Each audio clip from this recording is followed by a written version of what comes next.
حسن علی چچا ادھر پیدا کرنے والی اماں کو بھولے. نیو موم, یس موم, نو موم, اوکے موم, ایبسولوٹلی رائٹ موم. دیکھو ساس کی عزت کرو اور خوب کرو, وہ تمہاری ماں ہے. لیکن ایک بات بتا دوں, بغیر تمہاری طرف دیکھے میرے بیٹے اپنی اصلی ماں کو مت بھول جانا, کیونکہ اللہ نے جنت نئی امی کے پیر کے نیچے نہیں رکھا.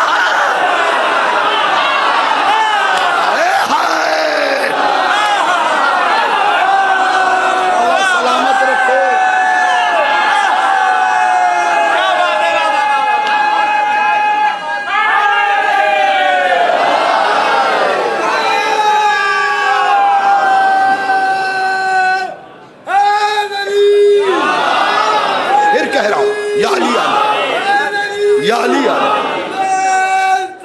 اللہم صلی علی محمد. پھر کہہ رہا ہوں ایک چیز یاد رکھیے, وہ جو لڑکی کی ماں ہے نا, اس کی عزت میں کمی نہ آنے پائے. وہ تمہاری ماں ہے, لیکن یہ مت بھولو کہ جنت کس کے پیر کے نیچے. اس کی جنت اس کے ماں کے پیر کے نیچے. بہتر تو یہ ہے کہ تمہاری بیوی اور تم دونوں اس ماں کو بھی ماں مانو اور اس ماں کو بھی ماں مانو. اور بچیوں سے کہوں گا, خدا کے لیے یہ فون پہ ٹیوشن لینا بند کرو. یہ تو تم جانتی ہو میری بچی کہ ہر پڑھانے والا اچھا نہیں ہوتا ہے.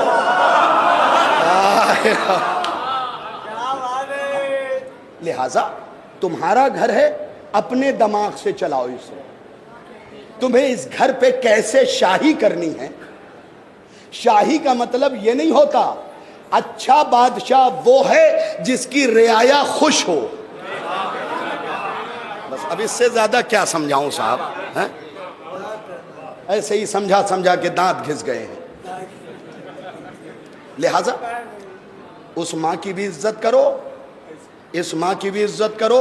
اور ایک ماں وہ بھی ہے جو تمہارے استاد کی زوجہ, حقیقی نہیں ہے, مجازی نہیں ہے, لیکن اسے ماں کا رتبہ دیا گیا. اپنے استاد کی بھی عزت کرو. اگر تم کسی منزل پہ پہنچ گئے ہو پڑھ کے نا, تو اس پڑھانے والے استاد کو مت بھولو. آؤ تمہیں بس یہ روایت سناتا ہوں. کہا حسین کو نہیں چھوڑوں گا, کہا حسین تو شہید ہو جائیں گے, کہا دفن کہاں ہوں گے, کہا کربلا میں, کہا بس کربلا میں بیٹھا رہوں گا. لیکن حسین کو سنیے گا, دیکھیں میرے رونگٹے کھڑے ہیں, اللہ کی قسم کیا کیفیت ہے میری. کہا کرو گے کیا, کہا جو بھی جس شہر کے, جس محلے کے, جس علاقے میں کوئی حسین کے لیے کوئی کام کرے گا یا حسین پہ صلوات بھیجے گا, میں وہ صلوات لے کے اور کام لے کے خدا کے پاس جاؤں گا. اب تو سمجھ گئے اس وقت فطرس کہاں ہے. تم حسین پہ رو رہے ہو, یہ فطرس یہاں ہے, تمہارے آنسو لے کے جائے گا, تمہارے نعرے لے کے جائے گا. کل لے کے جاؤں گا. اب وہ جملہ آ رہا ہے جس کے لیے میرے رونگٹے کھڑے ہیں. کہا فطرس خدا کے پاس جاؤ گے, کہا ہاں. جس شہر کے, جس محلے کے, جس علاقے میں بھی کوئی حسین کے لیے کوئی کام کرے گا, کوئی بھی, چھوٹے سے چھوٹا, بڑے سے بڑا, میں وہ کام لے کے خدا کے پاس جاؤں گا کہ تیرے فلاں بندے نے فلاں شہر کے, فلاں علاقے کے, فلاں محلے میں یہ کام کیا ہے. رسول نے کہا فطرس, کتاب کا نام بتا دیا ہے میں نے, فطرس خدا کے پاس جانے سے پہلے میرے پاس آنا. کہا جی یا رسول اللہ آ جاؤں گا, آپ کا ہی احسان ہے کہ مجھے بالوں پر ملے ہیں, آپ جھولے سے مس نہ ہونے دیتے, مجھے بالوں پر کیسے ملتے, آ جاؤں گا. پھر کروں گا کیا, کہا سنو پہلے کام مجھے دکھانا, اور دکھانے کے بعد پھر اسی شہر کے, اسی محلے کے, اسی علاقے میں جانا, اور جس نے یہ کام کیا ہے اسے فاطمہ کے بابا کا سلام کہنا.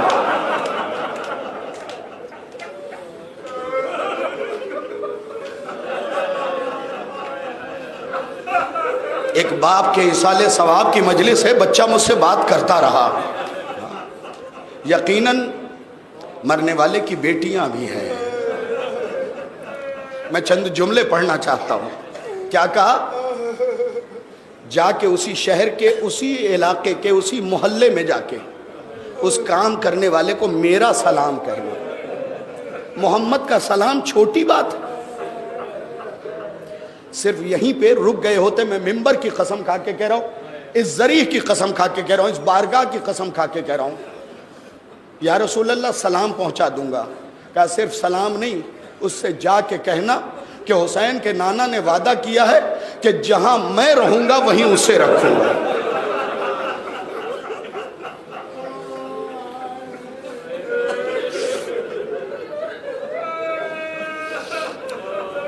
دست ادب جوڑ رہا ہوں، کبھی کوئی کوتاہی نہ ہو جائے مجلس میں، چاہے ایصال ثواب کی مجلس ہو یا سالانہ مجلس ہو یا گھر کی مجلس ہو یا منتی مجلس ہو، کوئی کمی نہ رہ جائے۔ اور ایک بات اور کہوں گا، یہ میری نصیحت ہے، زندہ رہا تو نصیحت اور مر جاؤں تو وصیت۔ زندگی کا تو کوئی پتہ نہیں نا بھائی، میں نے اپنی وصیت بھی لکھ رکھی ہے تنویر بھائی، ضروری نہیں کہ میری بس وصیت سے آپ متفق ہو۔ میری وصیت میں پہلا جملہ کیا لکھا ہے پتہ ہے؟ میں نے لکھا ہے کہ جب میں مر جاؤں تو مجھے قبر میں اتارنے کے بعد میرے قبر کے نشان کو مٹا دیا جائے۔ میں نے پڑھ دیا، آپ نے سن لیا۔ کئی سال پہلے ایک دشک گزر گیا، 10 سال گزر گئے تقریباً، جب میں نے یہ وصیت لکھی تھی کہ میرے قبر کے نشان کو مٹا دیا جائے۔ پوچھیں گے نہیں جونپور والے میں نے کیوں لکھا؟ میں نے اس لیے لکھا کہ ماں فاطمہ کے قبر کا نشان نہ ہو۔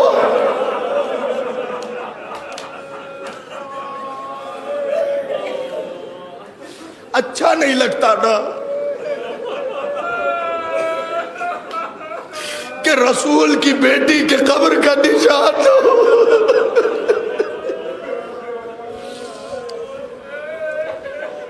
میری یہ بات پورے محرم ایک دوسرے کو سناتے رہنا۔ آج کا دور کیسا ہے، تھوڑی سی طبیعت خراب ہو گئی، میں نے پوچھا آپ مجلس میں نہیں ہیں؟ مولانا طبیعت خراب تھی۔ کسی کو چوٹ لگ گئی؟ بھائی مجلس میں نہیں تھے، بھائی چوٹ لگ گئی تھی، ہلکی سی، نہیں آ پایا۔ اللہ ان رونے والوں کو سلامت رکھے جو اس پہ بلک بلک کے روئے ہیں۔ چوٹ لگ گئی تھی نہیں آیا۔ جونپور والوں بتاؤ تم تھوڑی سی چوٹ پہ مجلس چھوڑو اور فاطمہ کی پسلیاں ٹوٹی ہوئی ہیں۔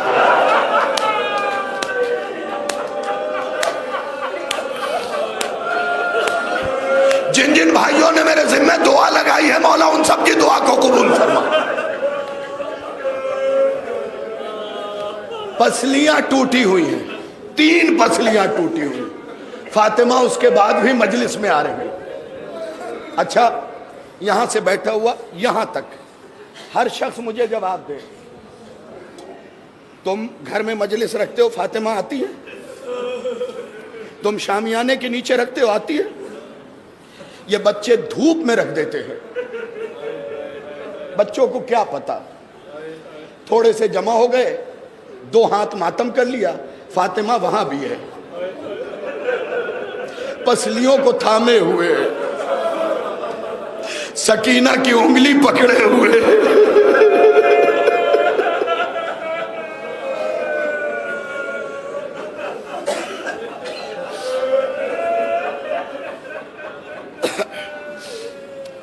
ایک مرحوم کے اصال ثواب کی مجلس ہے، امام حسین کے مصائب مجھے پڑھنے ہیں، اور یہی کہوں گا پھر سارے نوجوانوں سے ہاتھ جوڑ کے، بیٹا اپنے باپ کی عزت کرو۔ ہر نوجوان سے کہہ رہا ہوں، تمہیں نہیں پتا تمہارا باپ تمہارے لیے کیا ہے۔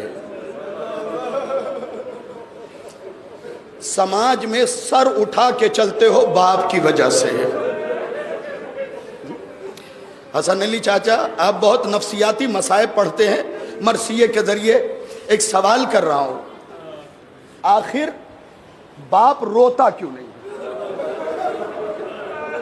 آج اگر یہ بچے سمجھ گئے نا میری شفاعت کے لیے کافی ہے۔ باپ روتا کیوں نہیں ہے میرا سوال ہے، کیوں نہیں روتا؟ ماں پھر ایک بار رو دیتی ہے، تم سے کوئی غلطی ہو جائے، پورے خاندان کے سامنے میری ناک کٹوا دی، سینے سے لگا کے مارے گی نہیں لیکن سینے سے لگا کے روئے گی۔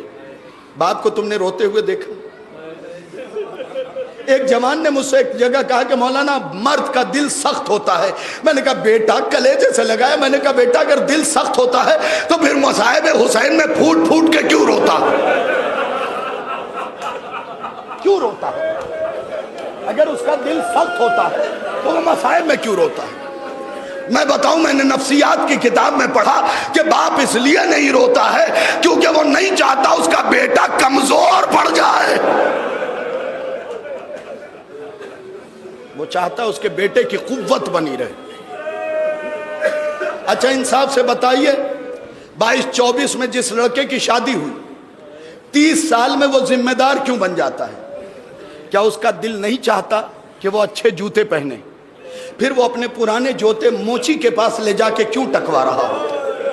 دیکھو بیٹا یہ باتیں جلدی سننے کو نہیں ملیں گی. کیوں ٹکوا رہا ہے؟ کیا اس کی خواہش نہیں کہ وہ لیوائس کے جوتے پہنے، وہ ووڈ لینڈ کے جوتے پہنے؟ کیوں نہیں پہنتا پتہ ہے؟ کہتا میرا لال پڑھ رہا ہے، اگر میں یہ پیسہ اپنے اوپر خرچ کروں گا تو اس کی پڑھائی پہ خرچ نہیں کر پاؤں. میں آپ کو ایک واقعہ سناتا ہوں. واقعہ کیا؟ میرا پوچھا ہوا ایک سوال ہے. میری والدہ کا جب انتقال ہوا 2024 میں تو بیٹھا ہوا تھا میں 2023-24 میں انتقال ہوا. بیٹھا ہوا تھا میں. انتقال کے بعد ایک آدمی سائیکل پہ غبارہ باندھے ہوئے دھوپ میں جون کا مہینہ چلا جا رہا تھا. میں نے اس سے پوچھا بھائی اتنی دھوپ میں غبارہ بیچ رہے ہو، تھوڑی دیر بیٹھ کے سائے میں آرام کر لو. ہمارے مذہب کا نہیں تھا، صرف جواب سنا رہا ہوں. اس نے ہاتھ جوڑ کے کہا بابو جی اگر میں گھر بیٹھ گیا نا میرے بچے بھوکے رہ جائیں گے. کبھی اس مرد نامی شخص کے بھی درد کو پوچھو، اس کے دل کو بھی ٹٹولو. بھوکے رہ جائیں گے. صبح جاتا ہے شام میں واپس آتا ہے. کس کے لیے؟ آپ کو بتاؤں سب کی بات نہیں کر رہا ہوں. ایک عورت اگر کام کر رہی ہو نا تو 4 سال کھلانے کے بعد یہ کہہ دیتی ہے کہ تم میری کمائی کھا رہے ہو. 40 سال کھلانے کے بعد بھی ایک مرد یہ نہیں کہہ پاتا کیونکہ یہ بزدلی کی بات ہے. باتوں کو سمجھیے. آخری فقرہ اور یہیں سے مصائب. تمہارا باپ کیا ہے؟ جس شخص کو پوری زندگی مولانا تنویر اپنے سامنے کھڑا کرنا گوارا نہیں کرتا تمہارے لیے اس کے سامنے گھٹنے ٹیک دیتا ہے. یہ ہے تمہارا باپ. یہ ہے تمہارا باپ. اور چونکہ ایک مرحوم کے ایصال ثواب کے لیے مجلس ہے، مرحوم کے بچے ملحوظ خاطر رکھیں اس مصائب کو. باپ کیا ہوتا ہے وہ سن لو. کبھی کبھی تمہیں لگتا ہے تمہارا باپ بہت سخت ہے، وہ تمہیں مار بھی دیتا ہے، لیکن اپنے ہاتھوں کو دیکھ کے روتا ہے کہ میں نے کس جگر سے اپنے لال کے رخسار پہ تماچا مارا. تم کیا جانو باپ کیا ہے، میں کیا جانوں ماں کیا ہے. ماں کا پتہ کب چلا؟ جب جنازہ بطول کا تیار ہو کے آیا اور علی نے کہا جسے ماں کا آخری دیدار کرنا ہے کر لے.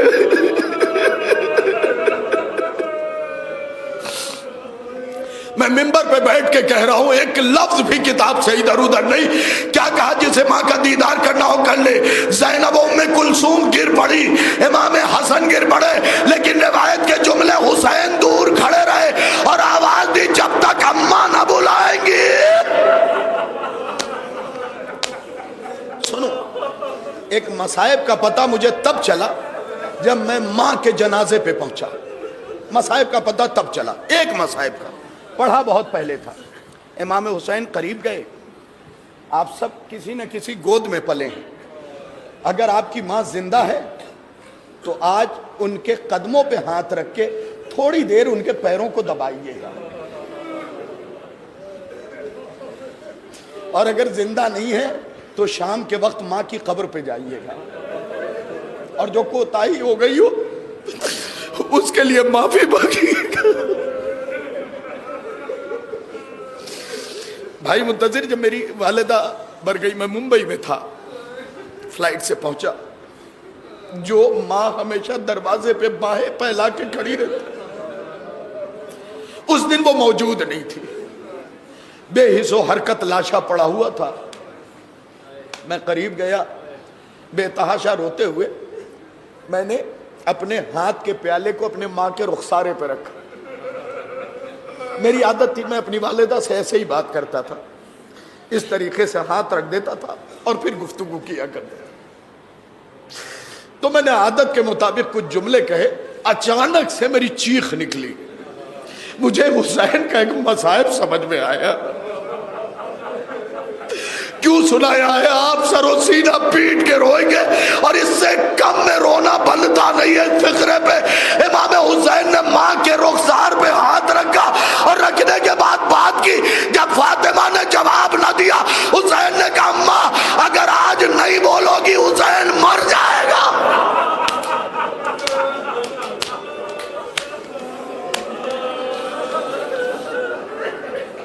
اگر آج نہیں بولو گی. یہ ماں کے لیے ایک بیٹے کی کیفیت ہوتی ہے کہ بندے کفن ٹوٹے, ہاتھ برآمد ہوئے, بس آخری جملہ بیٹا کیا ہوتا ہے. جب حسین, 1-1.5 منٹ کے مصائب ہے, جب حسین, میں مصائب سخت ہیں, پہلے معافی مانگ رہا ہوں, سب سے سخت مصائب پڑھ رہا ہوں. اگر کسی کا جوان بیٹا مرا ہو معاف کر دے مجھے, چوٹ لگے گی, بہت سختی کے ساتھ چوٹ لگے گی, اور خدا کسی کو یہ دن نہ دکھائے. سنیے گا مصائب, سنیے گا. جب حسین زین سے زمین پہ آئے نا, سب سے سنا کہ لاشا تیروں پہ معلق تھا. آج اس طریقے سے بلک کے رونے والوں سے ایک سوال کروں, حضور لاشا تیروں پہ معلق تھا تو پھر اس پہ کتنے گھوڑے دوڑے کے خاک میں مل گیا.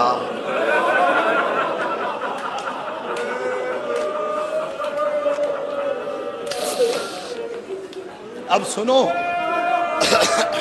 جس جملے کو سنانے کے لیے میں مرحوم کے بچوں اور بچیوں سے کہوں گا اولاد کیا ہوتی ہے. سنو کیا ہوتی ہے اولاد.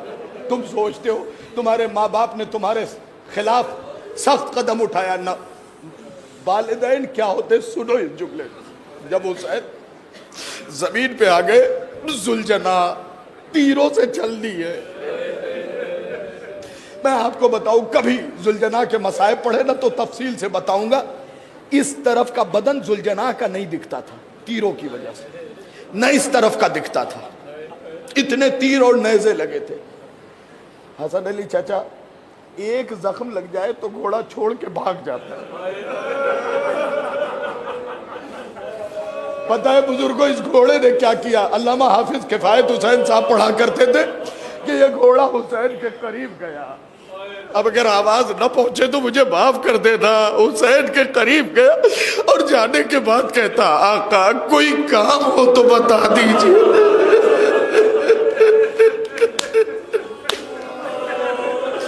آقا کوئی کام ہو تو بتا دیجیے. حسین نے کہا سارے مصائب چھوڑ دیے, بہت طویل مصائب ہے. حسین نے کہا چلا جا, تو پیاسا بھی ہے, تجھے زخم بھی لگے ہوئے, تو نے میرے لیے نیزہ بھی کھایا, دل پھٹ جائے گا اس فقرے پہ. چلا جا, تو پیاسا بھی ہے, تو بھوکا بھی ہے, تو نے زخم بھی کھائے ہیں, تیر بھی کھایا ہے, نیزہ بھی کھایا ہے, چلا جا.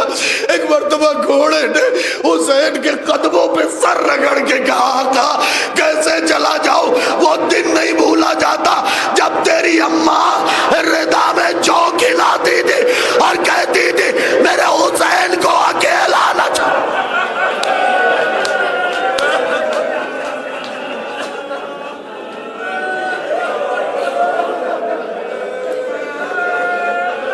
تیرے ہاں کے تشت میں جب جو کھایا, ردا میں جب جو کھایا, تیری اماں کہتی تھی میرا حسین کو اکیلا.